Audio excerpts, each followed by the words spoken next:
ఓ, ఏం చేస్తుంటారు మీరు? మరీ అంత గట్టిగా అడిగితే ఏం చెప్తాం? నువ్వేమనుకుంటున్నావు నా గురించి?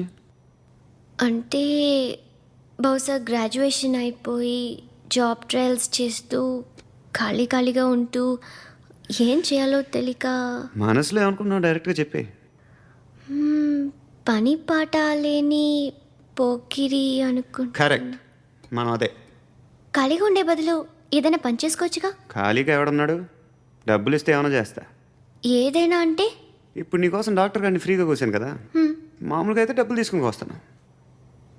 ఎందుకలా? Self employment. Self employment. ఈడు మంచోడా చెడ్డోడా అని ఆలోచిస్తున్నావు కదా, ఖచ్చితంగా మంచోడని అయితే కాదు. ఎలా? ఏమైంది? చచ్చిపోతే హ్యాపీగా, ఏ ప్రాబ్లమ్స్ ఉండవు. ఇంటద్ది కట్టక్కర్లేదు, సెల్